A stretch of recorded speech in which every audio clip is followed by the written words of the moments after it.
Price lord. ಕರ್ತನ ಪರಿಶುದ್ಧವಾದ ನಾಮಕ್ಕೆ ಸ್ತೋತ್ರವಾಗಲಿ. ಮತ್ತೊಂದು ಆವರ್ತಿ ಸಾಯಂಕಾಲ ವೇಳೆಯಲ್ಲಿ ದೇವರ ವಾಕ್ಯದೊಂದಿಗೆ ನಿಮ್ಮ ಬಳಿಯಲ್ಲಿ ಬಂದು ಕರ್ತನ ನಾಮವನ್ನು ಮಹಿಮೆಪಡಿಸುವಂತೆ, ಆ ವಾಕ್ಯವನ್ನು ಸಾರುವಂತೆ ಕರ್ತನ ಈ ಭೂಮಿಯಲ್ಲಿ ಮತ್ತೊಂದು ಅವಕಾಶವನ್ನು ನನ್ನ ಜೀವಿತದಲ್ಲಿ ಒದಗಿಸಿಕೊಟ್ಟದಕ್ಕಾಗಿ ನಾನು ಕರ್ತನಿಗೆ ಸ್ತೋತ್ರವನ್ನು ಸಲ್ಲಿಸ್ತಾ ಇದ್ದೇನೆ.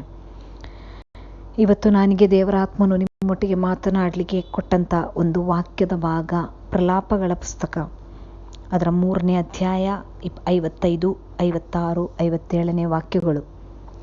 ಯೆರೆಮೀಯನು ಬರೆದಂಥ ಪ್ರಲಾಪ ಪುಸ್ತಕಗಳಲ್ಲಿ ಕಣ್ಣೀರಿನ ಪ್ರವಾದಿ ಎಂಬುದಾಗಿ ಹೆಸರಿರುವಂಥ ಒಬ್ಬ ಪ್ರವಾದಿ. ಅದು ಮಾತ್ರವಲ್ಲ, ಒಳ್ಳೆಯ ಒಂದು ಪ್ರಾರ್ಥನಾ ಮನುಷ್ಯನಾಗಿದ್ದನು. ಚಿಕ್ಕ ಪ್ರಾಯದಲ್ಲಿಯೇ ಕರ್ತನಿಗೋಸ್ಕರ ಆರಿಸಲ್ಪಟ್ಟು ದೇವರ ಸೇವೆಗಾಗಿ ನಿಯೋಗಿಸಲ್ಪಟ್ಟು, ಅವನಿಗೆ ಇಲ್ಲದಿದ್ದರೂ ಸಹ ಅವನ ಮೇಲೆ ಇದ್ದಂಥ ಕರೆಯ ನಿಮಿತ್ತವಾಗಿ ಕರ್ತನ ಸೇವೆಗೋಸ್ಕರ ಸಿದ್ಧನಾಗಿ ದೇವರಿಂದ ಆರಿಸಲ್ಪಟ್ಟಂಥ ಒಬ್ಬ ಅಭಿಷಕ್ತನಾದಂಥ ಯೆರೆಮೀಯನು. ಅವನಲ್ಲಿ ದೇವರು ನೋಡಿದಂಥ ಒಳ್ಳೆಯ ಗುಣ, ಅನೇಕರಿಗೋಸ್ಕರ ಪ್ರಾರ್ಥಿಸುವವನಾಗಿದ್ದ. ಅಗತ್ಯಗಳಲ್ಲಿರುವವರಿಗೋಸ್ಕರ ನಿರಂತರವಾಗಿ ಆತ್ಮಭಾರವುಳ್ಳವನಾಗಿ, ಅವನಿಗೆ ಆತ್ಮನು ಪ್ರೇರೇಪಿಸುವಂಥ ಅನೇಕ ಆತ್ಮಗಳಿಗೋಸ್ಕರವೂ, ಅದು ಮಾತ್ರವಲ್ಲ ದೇಶಕ್ಕೋಸ್ಕರವೂ ತನ್ನ ಜನಾಂಗಕ್ಕೋಸ್ಕರವೂ ಕಣ್ಣೀರು ಸುರಿಸುವಂಥ ಕಣ್ಣೀರಿನ ಪ್ರವಾದಿಯಾದಂಥ ಯೆರೆಮೀಯನು ಈ ಪ್ರಲಾಪಗಳ ಪುಸ್ತಕವನ್ನು ಬರೆಯುವಾಗ ಅವನ ಅನುಭವದಿಂದ ನಮ್ಮೊಟ್ಟಿಗೆ ಹೇಳುವಂಥ ಕೆಲವು ಕಾರ್ಯಗಳು ಈ ಪುಸ್ತಕದಲ್ಲಿ ಬರೆಯಲ್ಪಟ್ಟಿದೆ. 55ನೇ ವಾಕ್ಯ, 3ನೇ ಅಧ್ಯಾಯದ 55ನೇ ವಾಕ್ಯದಲ್ಲಿ ಆತನು ಹೇಳ್ತಾ ಇದ್ದಾನೆ, ಯೆಹೋವನೇ, ಅಗಾಧವಾದ ನೆಲಮಾಳಿಗೆಯಲ್ಲಿ ನಿನ್ನ ಹೆಸರೆತ್ತಿ ಪ್ರಾರ್ಥಿಸಿದೆನು. 56ನೇ ವಾಕ್ಯದಲ್ಲಿ, ನೀನು ನನ್ನ ಧ್ವನಿಯನ್ನು ಕೇಳಿದಿ, ನನ್ನ ನಿಟ್ಟುಸಿರಿಗೂ ಮೊರೆಗೂ ಕಿವಿಯನ್ನು ಮರೆಮಾಡಿಕೊಳ್ಳಬೇಡ. 57ನೇ ವಾಕ್ಯದಲ್ಲಿ ಆತನು ಹೇಳ್ತಾ ಇದ್ದಾನೆ, ನಾನು ನಿನ್ನನ್ನು ಕೂಗಿಕೊಂಡಾಗ ನನ್ನ ಸಮೀಪಕ್ಕೆ ಬಂದು ಭಯಪಡಬೇಡ ಎಂದು ಹೇಳಿದ್ದಿ. ಇಲ್ಲಿ ಯೆರೆಮೀಯನ ಒಂದು ವೈಯಕ್ತಿಕ ಪ್ರಾರ್ಥನೆಯಲ್ಲಿ, ಅವನ ರಹಸ್ಯ ಪ್ರಾರ್ಥನೆಯಲ್ಲಿ ಅವನು ಹೇಳುವಂಥ ಕಾರ್ಯ, ನಾನು ಅಗಾಧವಾದ ನೆಲಮಾಳಿಗೆಯಲ್ಲಿ ನಿನ್ನ ಹೆಸರನ್ನೆತ್ತಿ ಪ್ರಾರ್ಥಿಸಿದನು. ಅವನಿಗೆ ಕಷ್ಟ ಬಂದಾಗ ಅವನು ಮನುಷ್ಯರ ಹತ್ರ ಅಲ್ಲಾರಿ ಹೋದದ್ದು.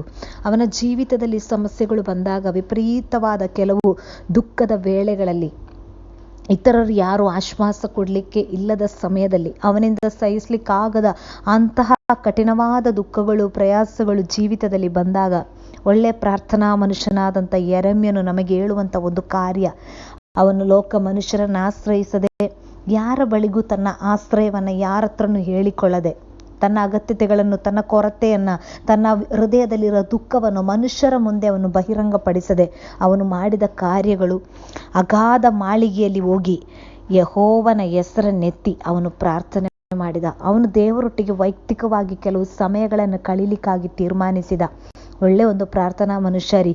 ಜೀವಿತದಲ್ಲಿ ಕಷ್ಟ ಬಂದಾಗ ಅನೇಕರಿಗೆ ಪ್ರಾರ್ಥನೆ ಮಾಡಲಿಕ್ಕೆ ಕಷ್ಟ, ಅನೇಕರು ವೇದನೆ ಹೆಚ್ಚಾದಾಗ ದೇವರನ್ನು ತಿರಸ್ಕರಿಸುವಂಥದ್ದು, ದೇವರನ್ನು ತಳ್ಳಿ ಹೇಳುವಂಥದ್ದು, ನನ್ನ ಜೀವಿತದಲ್ಲಿ ಯಾಕೆ ಹೀಗೆ ಮಾಡಿದೆ, ನಾನು ಇಷ್ಟು ಪ್ರಾರ್ಥನೆ ಮಾಡಿ ಯಾಕೆ ನೀನು ಈ ಅವಸ್ಥೆಗೆ ತಳ್ಳಿದೆ ಎಂಬುದಾಗಿ ಎಲ್ಲ ಒಂದು ಕ್ರೈಸ್ತ ಲೋಕ ಸಂಪೂರ್ಣವಾಗಿ ಅದಕ್ಕೆ ಬಹುತೇಕ ಜನರು ನಮ್ಮ ಕಷ್ಟಗಳು ಅಧಿಕವಾಗಿ ಸಹಿಸಲಿಕ್ಕಾಗದ ಕಷ್ಟಗಳು ಬರುವಾಗ ನಾವು ಅನೇಕ ಪ್ರಶ್ನೆಗಳನ್ನು ದೇವರ ಹತ್ರ ಕೇಳ್ತೇವೆ.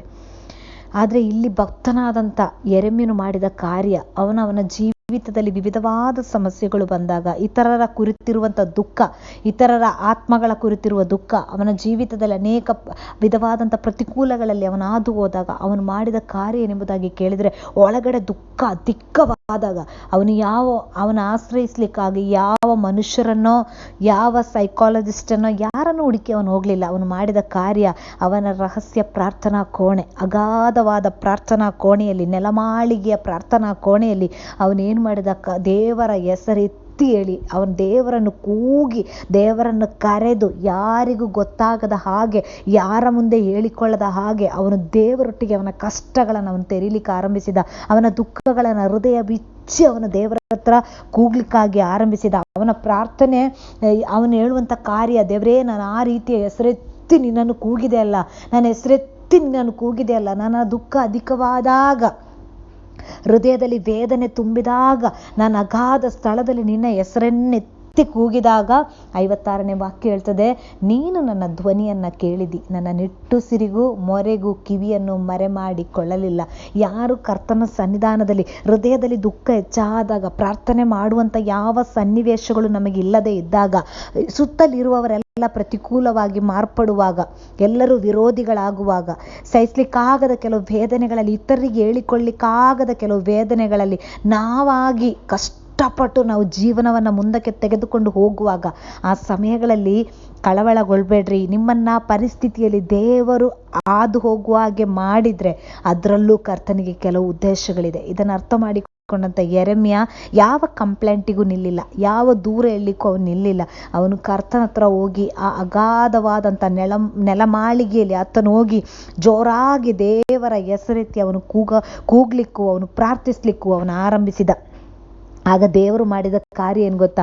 ದೇವರು ಅವನನ್ನೇ ನೋಡ್ತಾ ಇದ್ರು. ನಮ್ಮ ಕಷ್ಟಗಳ ಮಧ್ಯದಲ್ಲಿ ನಾವು ತೆಗೆದುಕೊಳ್ಳುವ ಒಂದೊಂದು ಹೆಜ್ಜೆಯನ್ನು ನಮ್ಮ ದೇವರು ಸೂಕ್ಷ್ಮವಾಗಿ ಗಮನಿಸ್ತಾರೆ. ಇದನ್ನು ಗಮನಿಸಿದ ದೇವರು ಅದೇ ಅಧ್ಯಾಯದ 56ನೇ ವಾಕ್ಯ, 3ನೇ ಅಧ್ಯಾಯದ 56ನೇ ವಾಕ್ಯದಲ್ಲಿ ಅವನ ಬಾಯಲ್ಲೇ ದೇವರು ಹೇಳ ಮಾಡಿಸಿದ್ರು. ಅವನು ಹೇಳ್ತಾ ಇದ್ದಾನೆ, ಅಪ್ಪ, ನಾನಾಗಿ ಕೂಗಿದಾಗ ನನಗೆ ಸಿಕ್ಕಿದ ಬೆನಿಫಿಟ್ ಏನು ಗೊತ್ತಾ? ನೀನು ನನ್ನ ಸ್ವರವನ್ನು ಕೇಳಿದಿ, ನನ್ನ ಧ್ವನಿಯನ್ನು ನೀನು ಕೇಳಿದಿ. ಅದು ಮಾತ್ರವಲ್ಲ, ನನ್ನ ನಿಟ್ಟುಸಿರಿನಿಗೂ ಮೊರೆಗೂ ಕಿವಿಯನ್ನು ಮರೆ ಮಾಡಲಿಲ್ಲ. ಅವನ ಪ್ರಾರ್ಥನೆ ಮಾತ್ರ ಅಲ್ಲ ದೇವರು ಕೇಳಿದ್ದು, ಅವನ ನಿಟ್ಟುಸಿರು, ಅವನ ಮೊರೆ ಮಾತ್ರ ಅಲ್ಲ ದೇವರು ಕೇಳಿದ್ದು, ಅವನ ನಿಟ್ಟುಸಿರು ಏನೆಂಬುದಾಗಿ ಕೇಳಿದರೆ, ನಾವು ಕಷ್ಟ ಬರುವಾಗ ತೆಗೆಯುವ ಒಂದು ಬ್ರೆತ್ ಇದೆಯಲ್ಲ, ಆ ಒಂದು ನಮ್ಮ ಹಿಂಸೆಗಳ ಮಧ್ಯದಲ್ಲಿ ನಮಗೆ ಮಾತುಗಳು ಹೊರಬಾರದೇ ಇರುವಾಗ, ನಮ್ಮ ಹೃದಯ ಅಧಿಕವಾಗಿ ದುಃಖ ಪಡುವಾಗ ನಾವು ತೆಗೆಯುವ ಒಂದು ಉಸಿರು ಇದೆಯಲ್ಲ, ಆ ಉಸಿರು ನಾರ್ಮಲ್ ಆಗಿ ನಮ್ಮ ಬ್ರೆತ್ಗಿಂತ ಅದು ಸ್ವಲ್ಪ ವ್ಯತ್ಯಾಸವಾಗಿರ್ತದೆ. ಸಾಧಾರಣವಾಗಿ ನಾವು ತೆಗೆಯುವ ಶ್ವಾಸಕ್ಕೂ ನಮಗೆ ಕಷ್ಟವಾದಾಗ, ಹಿಂಸೆ ಆದಾಗ, ನೋವು ತುಂಬಿದಾಗ ನಾವು ತೆಗೆಯುವಂಥ ಆ ಶ್ವಾಸಕ್ಕೂ ವ್ಯತ್ಯಾಸವಿರ್ತದೆ. ಇಲ್ಲಿ ಯೆರೆಮೀಯನು ಅವನ ಜೀವಿತದಲ್ಲಿ, ಅವನ ಹೃದಯದಲ್ಲಿ ದುಃಖ ತುಂಬಿದಾಗ ಅಂತರಾಳದಿಂದ ಅವನು ತೆಗೆದ ಒಂದು ಉಸಿರಿದೆಯಲ್ಲ, ಆ ನಿಟ್ಟುಸಿರಿದೆಯಲ್ಲ, ಪ್ರವಾದಿ ಹೇಳ್ತಾ ಇದ್ದಾನೆ, ಅಪ್ಪ, ನಾನು ನೆಲಮಾಳಿಗೆ, ಅಗಾಧವಾದ ಸ್ಥಳದ ನೆಲಮಾಳಿಗೆಯಲ್ಲಿ ಹೋಗಿ ನಾನು ಕೂಗಿ ನಿನ್ನತ್ರ ಮಾತ್ರ ನನ್ನ ಕಷ್ಟ ಹೇಳಿಕೊಂಡಾಗ, ದೇವರೇ, ನೀನು ಮಾಡಿದ ಕಾರ್ಯ ಏನು ಗೊತ್ತಾ? ನನ್ನ ಮೊರೆಗೆ, ನನ್ನ ಪ್ರಾರ್ಥನೆಗೆ, ನನ್ನ ಬಿನ್ನಹಕ್ಕೆ ಹೇಗೂ ನೀನು ಕಿವಿ ಕೊಟ್ಟಿದ್ದಿ. ಅದು ಮಾತ್ರವಲ್ಲ, ನಾನು ಆ ಸ್ಥಳದಲ್ಲಿ ನನ್ನ ವೇದನೆಯ ಮಧ್ಯದಲ್ಲಿ ನಾನು ತೆಗೆದ ಒಂದೊಂದು ಉಸಿರುವರೆಗೆ ನನ್ನ ದೇವರೇ ನೀನು ಅರ್ಥ ಮಾಡಿಕೊಂಡಿದ್ದಿ. ಇವತ್ತು ಮನುಷ್ಯರು ನಮ್ಮನ್ನು ನೋಡುವಂಥದ್ದು ನಮ್ಮ ಹೊರತೋರಿಕೆಗೆ. ಅದು ನಾವು ಹೇಳಿದರೆ ಮಾತ್ರ ನಮ್ಮ ಕಷ್ಟ ಇತರರಿಗೆ ಅರ್ಥವಾಗ್ತದೆ. ನಾವು ಕಣ್ಣೀರು ಹಾಕುವಾಗ ಸಹ ನಾವು ಹೇಳಿಕೊಳ್ಳದ ಹೊರತು ಯಾರಿಗೂ ಯಾಕೆ ನಮ್ಮ ಕಣ್ಣೀರು ಎಂಬುದಾಗಿ ನಮ್ಮ ಹತ್ತಿರದಲ್ಲಿ ಇರುವವರಿಗೆ ಸಹ ಅರ್ಥವಾಗುವುದಿಲ್ಲ. ಆದರೆ ದೇವರ ಒಂದು ಗುಣ, ನಮ್ಮ ಕಣ್ಣೀರಿನ ಯಾಕೋಸ್ಕರ ಅಳ್ತಾ ಇದ್ದೇವೆ, ಯಾಕೋಸ್ಕರ ನಮ್ಮ ಕಣ್ಣು ನೆನೆಯಿತು, ಎಲ್ಲ ದೇವರಿಗೆ ಗೊತ್ತು. ಅದು ಮಾತ್ರವಲ್ಲ, ಆ ಕಣ್ಣೀರು, ಆ ದುಃಖದ ಮಧ್ಯದಲ್ಲಿ ನಾವು ತೆಗೆದು ಉಸಿರಾಡುವ ಉಸಿರು, ನಮ್ಮ ಉಸಿರಿನಲ್ಲಿ ಒಂದು ಏರುಪೇರು ಬಂದರೂ ಸಹ, ನಮ್ಮ ಶ್ವಾಸದಲ್ಲಿ ಒಂದು ವ್ಯತ್ಯಾಸ ಬಂದರೂ ಸಹ ನನ್ನ ದೇವರಿಗೆ ಚೆನ್ನಾಗಿ ಗೊತ್ತು. ಯಾವ ದುಃಖದಿಂದ, ಯಾವ ವೇದನೆಯಿಂದ ನನ್ನ ಮಗ, ನನ್ನ ಮಗಳು ಈ ರೀತಿಯಾಗಿ ಒಂದು ಕಷ್ಟದಲ್ಲಿ ಹಾದು ಹೋಗ್ತಾ ಇದ್ದಾರೆ, ಈ ರೀತಿಯಾಗಿ ಒಂದು ಉಸಿರಾಟವನ್ನು ಮಾಡ್ತಾ ಇದ್ದಾರೆ, ಇಲ್ಲ ಈ ರೀತಿಯಾಗಿ ಒಂದು ಸಂಕಟ ಪಡ್ತಾ ಇದ್ದಾರೆ ಎಂಬುದು ನನ್ನ ದೇವರಿಗೆ ಚೆನ್ನಾಗಿ ಗೊತ್ತು. ಅದು ಮಾತ್ರವಲ್ಲ, 57ನೇ ವಾಕ್ಯ, 3ನೇ ಅಧ್ಯಾಯದ 57ನೇ ವಾಕ್ಯದಲ್ಲಿ ಯೆರೆಮೀಯನು ಹೇಳ್ತಾ ಇದ್ದಾನೆ, ನಾನು ನಿನ್ನನ್ನು ಕೂಗಿಕೊಂಡಾಗ ನನ್ನ ಸಮೀಪಕ್ಕೆ ಬಂದು ಭಯಪಡಬೇಡ ಎಂದು ಹೇಳಿದ್ದಿ. ದೇವರು ಮಾಡಿದ ಕಾರ್ಯ ಏನು ಗೊತ್ತಾ? ಯೆರೆಮೀಯನು ಅತಿ ವೇದನೆಯಿಂದ, ಅತಿ ದುಃಖದಿಂದ ಅವನು ಕೂಗಿದಾಗ ದೇವರು ಬಳಿಯಲ್ಲಿ ಬಂದು ಕೂತ್ಕೊಂಡು ಅವನ ಕಿವಿಯಲ್ಲಿ ಹೇಳ್ತಾ ಇದ್ದಾರೆ, ನೀನು ಭಯಪಡಬೇಡ, ನಾನು ನಿನ್ನ ಜೊತೆ ಇದ್ದೇನೆ. ಅನೇಕ ಸಮಯಗಳಲ್ಲಿ ಪ್ರಾರ್ಥನೆ ಮಾಡುವಂಥ ವ್ಯಕ್ತಿಗಳು ನಾವು ಆಗಿರುವುದಾದರೆ, ನಮ್ಮ ಬಳಿಯಲ್ಲಿ ಬಂದು ನಿಂತು ದೇವರು ನಮ್ಮೊಟ್ಟಿಗೆ ಹೇಳುವಂಥ ಕಾರ್ಯ, ಅಳಬೇಡ, ನೀನು ಭಯಪಡಬೇಡ. ಇವತ್ತು ದುಃಖ ಪಡುವವರಿಗೆ ಜೀವಿತದಲ್ಲಿ, ದೇವರೇ, ನನಗೆ ಈ ಕಷ್ಟ ಎಲ್ಲ ಬಂತಲ್ಲ, ನನಗೆ ಈ ವೇದನೆ ಎಲ್ಲ ಬಂತಲ್ಲ, ನಾನು ಎಷ್ಟು ಕಷ್ಟಪಡ್ತಾ ಇದ್ದೇನೆ, ಈ ಜೀವಿತ ಸಾಕಾಯಿತು, ಹಾಗೆ ಹೀಗೆ ಎಲ್ಲ ಹೇಳಿ ಕಂಪ್ಲೇಂಟ್, ದೂರುಗಳನ್ನು ಹೇಳುವವರಿಗೆ ನಾನು ಹೇಳ್ತೇನೆ, ನಿಮ್ಮ ಆ ಕಷ್ಟಗಳ ಮಧ್ಯದಲ್ಲಿ ಅದನ್ನು ಪ್ರಾರ್ಥನೆಯಾಗಿ ನೀವು ಮಾರ್ಪಡಿಸಲಿಕ್ಕೆ ತಯಾರಾಗುವುದಾದರೆ, ಅದನ್ನು ಕರ್ತನ ಹೆಸರೆತ್ತಿ ಕೂಗುವಂಥ ಸಮಯವಾಗಿ ನೀವು ಮಾರ್ಪಡಿಸುವುದಾದರೆ, ನಿಮ್ಮ ಒಂದೊಂದು ಮೊರೆ ಮಾತ್ರವಲ್ಲ, ನಿಮ್ಮ ಒಂದೊಂದು ಪ್ರಾರ್ಥನೆಗಳು ಮಾತ್ರವಲ್ಲ, ನಿಮ್ಮ ನಿಟ್ಟುಸಿರು, ನಿಮ್ಮ ಶ್ವಾಸಕ್ಕೆ ವರೆಗೆ ಉತ್ತರ ಕೊಡುವಂಥ ದೇವರು ಆತನಾಗಿದ್ದಾನೆ. ಅದು ಮಾತ್ರವಲ್ಲ, ಪ್ರಾರ್ಥನೆ ಮಾಡಲಿಕ್ಕಾಗಿ ಹೋಗಿ ಕೂರುವಾಗ ಹೆದರಬೇಡ್ರಿ, ನೀವು ಅಂದ್ಕೋಬೇಡ್ರಿ, ನಾನು ಮಾತ್ರ, ನನ್ನ ದೇವರು ನನ್ನ ಪ್ರಾರ್ಥನೆ ಕೇಳ್ತಾ ಇದ್ದಾರಾ, ನನ್ನ ದೇವರು ನನ್ನ ಬಳಿಯಲ್ಲಿ ಇಳಿದು ಬಂದಿದ್ದಾರಾ, ದೇವರು ನನಗೋಸ್ಕರ ಕಾರ್ಯ ಮಾಡ್ತಾರಾ, ದೇವರು ನನ್ನ ಪ್ರಾರ್ಥನೆಗೆ ಲಕ್ಷ್ಯ ಕೊಡ್ತಾ ಇದ್ದಾರಾ, ನನ್ನ ಪ್ರಾರ್ಥನೆ ಉತ್ತರಿಸಲ್ಪಡ್ತದ, ದೇವರಿದ್ದಾರಾ, ಈ ಎಲ್ಲ ಸಂಶಯ ಏನು ಬೇಡ. ಯಾವಾಗ ಒಂದು ದೇವ ಮಗು ಪ್ರಾರ್ಥನೆಗಾಗಿ ಹೋಗಿ ಮೊಣಕಾಲು ಊರುವಾಗ, ಪ್ರಾರ್ಥನೆಗಾಗಿ ತನ್ನ ಪ್ರಾರ್ಥನಾ ಕೋಣೆಯಲ್ಲಿ ಸಿದ್ಧನಾಗುವಾಗ, ನನ್ನ ದೇವರ ಒಂದು ಸ್ವಭಾವ ಏನು ಗೊತ್ತಾ, ಯಾರು ಪ್ರಾರ್ಥನೆಗಾಗಿ ಕೂರ್ತಾರೋ ಅವರ ಬಂದು ದೇವರು ಕೂರ್ತಾರೆ. ನೀವು ಪ್ರಾರ್ಥಿಸುವಾಗೆಲ್ಲ ಅದನ್ನು, ನಿಮ್ಮ ಪ್ರಾರ್ಥನೆಗಾಗಿ ಕೂರುವಾಗೆಲ್ಲ ಅದನ್ನು ಒಂದು ಜೀವಿತದಲ್ಲಿ ಅದನ್ನೊಂದು ನೀವು ನೆನಪು ಮಾಡಿಕೊಂಡು ಅಥವಾ ಅದನ್ನು ಒಂದು ಫೀಲ್ ಮಾಡಿಕೊಂಡು ಆ ಒಂದು ಎಕ್ಸ್ಪೀರಿಯನ್ಸ್ ಮಾಡಿಕೊಂಡು ನೀವು ಪ್ರಾರ್ಥನೆ ಮಾಡಲಿಕ್ಕಾಗಿ ಆರಂಭಿಸ್ರಿ. ನೀವು ಪ್ರಾರ್ಥನೆ ಮಾಡುವಾಗ ದೇವರು ಬೇರೆ ಎಲ್ಲೂ ಇಲ್ಲ, ಎಲ್ಲೋ ನಿಂತುಕೊಂಡು ನಿಮ್ಮನ್ನು ಗಮನಿಸುವಂಥದ್ದಲ್ಲ. ದೇವರು ಒಂದು ನಿಮ್ಮ ಬಳಿಯಲ್ಲಿ ಕೂತ್ಕೊಳ್ತಾನೆ. ಅದು ಮಾತ್ರವಲ್ಲ, ನಿಮಗೂ ಕೇಳದ ಹಾಗೆ ಆತನು ಕೆಲವು ಪದಗಳನ್ನು ಹೇಳ್ತಾನೆ. ಅದು ಬೇರೆ ಏನೂ ಅಲ್ಲ, ಭಯಪಡಬೇಡ. ಅಧಿಕವಾಗಿ ಭಯಪಡುವವರು ನೋಡಿ ಕರ್ತನು ಹೇಳ್ತಾನೆ, ಭಯಪಡಬೇಡ್ರಿ, ನಿಮ್ಮ ದುಃಖ ನೀಗಿಸ್ತೇನೆ, ನಾನು ನಿಮಗೋಸ್ಕರ ಕೆಲವು ಕಾರ್ಯಗಳನ್ನು ಮಾಡ್ತೇನೆ. ಇವತ್ತು ಪಡುವಂಥ ದುಃಖ ಇದೆಯಲ್ಲ, ಅದರ ಮುಖಾಂತರವಾಗಿ ನಾನು ನಿಮ್ಮನ್ನು ಹಾದು ಹೋಗುವಾಗೆ ಮಾಡಿರುವುದಾದರೆ ಅದರ ಮಧ್ಯದಲ್ಲಿ ನನ್ನ ಕರವನ್ನು ಈ ದಿನಗಳಲ್ಲಿ ನೀವು ನೋಡ್ಲಿಕ್ಕಾಗಿದ್ದೀರಾ. ನೀವು ಭಯಪಡಬೇಡ್ರಿ, ನೀವು ಸೋತು ಹೋಗ್ತೀರಾ ಎಂಬುದಾಗಿ ಚಿಂತೆ ಬೇಡ. ನೀವು ಸೋಲಲ್ಲ, ನೀವು ಭಯಪಡಬೇಡ್ರಿ, ನಾನಿದ್ದೇನೆ, ಜಯಶಾಲಿಯಾದ ನಾನು ನಿಮ್ಮ ಜೊತೆ ಇದ್ದೇನೆ. ಇದು ನಮ್ಮ ಕರ್ತನ ಮಾತುಗಳು. ಇದನ್ನು ಅರ್ಥ ಮಾಡಿಕೊಂಡಂಥ ದಾವೀದನು ಸಹ 38ನೇ ಕೀರ್ತನೆಯಲ್ಲಿ ಅದರ 9ನೇ ವಾಕ್ಯದಲ್ಲಿ ಆತನು ಹೇಳ್ತಾ ಇದ್ದಾನೆ, ಕರ್ತನೇ, ನನ್ನ ಅಪೇಕ್ಷೆ ನಿನಗೆ ಗೊತ್ತುಂಟು, ನನ್ನ ನಿಟ್ಟುಸಿರು ನಿನಗೆ ಮರೆಯಾಗಿಲ್ಲ. ಎಲ್ಲರಿಂದ ತಳ್ಳಲ್ಪಟ್ಟು ಅನೇಕ ವಿಧವಾದ ಸಮಸ್ಯೆಗಳಲ್ಲಿ, ದುರವಸ್ಥೆಯಲ್ಲಿ ಎಲ್ಲ ಬಿದ್ದಂಥ ಭಕ್ತನಾದ ದಾವೀದನು ಅವನು ದೇವರೊಟ್ಟಿಗೆ ಹೇಳುವ ಕಾರ್ಯ, ಕರ್ತನೇ, ನನ್ನ ಅಪೇಕ್ಷೆ ನಿನಗೆ ಗೊತ್ತುಂಟು, ನನ್ನ ಪ್ರಾರ್ಥನೆ ಎಲ್ಲ ನಿನಗೆ ಗೊತ್ತುಂಟು. ಒಂದು ವೇಳೆ ನಾನು ಪ್ರಾರ್ಥನೆ ಮಾಡಲಿಕ್ಕೆ ನನ್ನ ಬಾಯಿಯಿಂದ ಶಬ್ದ ಹೊರಬರೋದಿದ್ರೂ ಸಹ ನನ್ನ ಹೃದಯದಲ್ಲಿರುವ ವೇದನೆ ಏನು, ನಾನು ಯಾಕೋಸ್ಕರ ಕಣ್ಣೀರಿಡ್ತಾ ಇದ್ದೀನಿ, ನಾನು ಯಾಕೋಸ್ಕರ ಪ್ರಯಾಸ ಪಡ್ತಾ ಇದ್ದೀನಿ, ನಾನು ಯಾವ ವಿಷಯದಲ್ಲಿ ಕೊರತೆಯಲ್ಲಿದ್ದೇನೆ, ಎಲ್ಲ ನಿನಗೆ ಗೊತ್ತಪ್ಪ. ನನ್ನ ಅಪೇಕ್ಷೆ ಎಲ್ಲ ನನ್ನ ಹೃದಯದ ಅಂತರಾಳದ ಬಯಕೆವರೆಗೆ ನಿನಗೆ ಗೊತ್ತಪ್ಪ. ಅದು ಮಾತ್ರವಲ್ಲ, ನಂತರ ಆತನು ಹೇಳ್ತಾ ಇದ್ದಾನೆ, ನನ್ನ ನಿಟ್ಟುಸಿರು ಸಹ ನಿನಗೆ ಮರೆಯಾಗಲಿಲ್ಲ. ಅದರಿಂದ ಇವತ್ತು ಭಯಪಡಬೇಡ್ರಿ. ನೀವು ಉಸಿರಾಡುವ ಉಸಿರುವರೆಗೆ ನನ್ನ ದೇವರಿಗೆ ಚೆನ್ನಾಗಿ ಗೊತ್ತು. ನಿಮಗೆ ಅನೇಕ ಸಮಯಗಳಲ್ಲಿ ನಾವು ಅನೇಕ ಆವರ್ತಿ ಅಂದುಕೊಳ್ಳುವಂಥ ಸಮಯ ದುಃಖ ಬರ್ತಾ ಇದೆ, ಏನಕ್ಕೆ ಗೊತ್ತಿಲ್ಲ, ಮನಸ್ಸಿಗೆ ಏನೋ ಬೇಸರ. ನೀವು ಬೇಸರ ನಿಮ್ಮ ಮನಸ್ಸಿನೊಳಗೆ ಆಗುವಾಗಲೇ ಅದರ ಮೂಲ ಕಾರಣ ಏನೆಂಬುದು ನನ್ನ ಸರ್ವಶಕ್ತನಿಗೆ ಗೊತ್ತು. ಆತನಿಗೆ ಮರೆಯಾಗದ್ದು ಯಾವುದೂ ಇಲ್ಲ, ಮರೆಯಾಗಿರುವಂಥದ್ದು ಯಾವುದೂ ಇಲ್ಲ. ನಿಮ್ಮ ಜೀವಿತದಲ್ಲಿ ಏನು ನಡಿಬೇಕಾದ್ರೂ ನಿಮ್ಮ ಉಸಿರು ತಿಳಿದವನಿಗೆ ಅದು ಗೊತ್ತಿಲ್ಲದೆ, ಆತನ ಅರಿಯದೆ ಅದೇನು ಸಂಭವಿಸಲ್ಲ. ಇವತ್ತು ಕಷ್ಟಗಳಲ್ಲಿ ಅದು ಹೋಗ್ತಾ ಇದ್ದೀರಾ, ಇವತ್ತು ವಿಪರೀತವಾದ ವೇದನೆಯಲ್ಲಿ ಅದು ಹೋಗ್ತಾ ಇದ್ದೀರಾ, ಅದರ ಮಧ್ಯದಲ್ಲಿ ನಿಂತುಕೊಂಡು ಈ ಒಂದು ವಾಕ್ಯದ ಆಳವನ್ನು ನೀವು ಅರ್ಥ ಮಾಡ್ಕೊಳ್ಬೇಕು. ಈ ವಾಕ್ಯದ ಆಳಗಳನ್ನು ನೀವು ಅರ್ಥ ಮಾಡ್ಕೊಳ್ಳಿಕ್ಕಾಗಿ ಆರಂಭಿಸಿದ್ರೆ ಅದು ನಿಮ್ಮನ್ನು ಅನೇಕ ವಿಷಯಗಳಿಂದ ಹೊರತರ್ತಾರೆ. ನೀವು ಒಬ್ಬಂಟಿಗರಲ್ಲ ರೀ.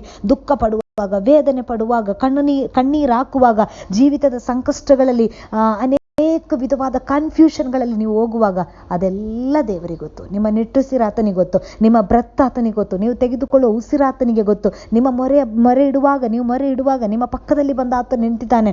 ಆತನು ಹೇಳುವಂಥ ಕಾರ್ಯ, ಭಯಪಡಬೇಡ. ಸನ್ನಿವೇಶ ಏನೇ ಆಗಿರಲಿ, ನಿನ್ನ ಮುಂದೆ ಇರುವ ಸಮಸ್ಯೆ ಏನೇ ಆಗಿರಲಿ, ಅದರ ಮಧ್ಯದಲ್ಲಿ ನೀನು ಭಯಪಡದೆ, ನೀನು ಚಂಚಲನಾಗದೆ, ನೀನು ಧೈರ್ಯದಿಂದ ನನಗೋಸ್ಕರ ನಿಂತರೆ ಸಾಕು, ಬಾಕಿ ಕಾರ್ಯಗಳನ್ನು ನಾನು ನಿಮಗೋಸ್ಕರ ಮಾಡ್ತೇನೆ. ಇದು ಭರವಸೆ ರೀ. ಈ ಭರವಸೆ ಹೊಂದಿದಂಥ ಯೆರೆಮೀಯನು ಅಲ್ಲಿ ಹೇಳುವ ಕಾರ್ಯ, ದೇವರೇ, ನನ್ನ ಮೊರೆಯನ್ನು ನೀನು ಕೇಳಿದಿ, ನನ್ನ ಧ್ವನಿಯನ್ನು ನೀನು ಕೇಳಿದಿ, ನನ್ನ ನಿಟ್ಟುಸಿರು ನಿನ್ನ ಕಿವಿಗೆ ಮರೆಯಾಗಲಿಲ್ಲ. ನೀನೊಂದು ಸರ್ತಿ ನನಗೆ ಭಯಪಡಬೇಡ ಎಂಬುದಾಗಿ ಹೇಳಿದರೆ ಇನ್ನು ನನಗೆ ಭಯ ಇಲ್ಲ. ಯೆರೆಮೀಯ ನೋಡಿ, ಅವನು ನಂಬಿಕೆಯಲ್ಲಿ ಜೀವಿಸಿದಂಥ ಮನುಷ್ಯ, ದೇವರಿಂದ ಅಸಾಧಾರಣವಾದ ಕಾರ್ಯಗಳನ್ನು ಹೊಂದಿಕೊಂಡಂಥ ಮನುಷ್ಯ.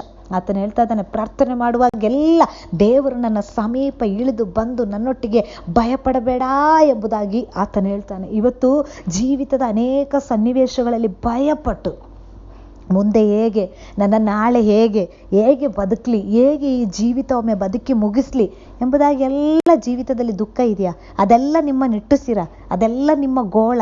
ಭಯಪಡಬೇಡ್ರಿ, ಕರ್ತನಿಗೆ ಅದೂ ಗೊತ್ತು.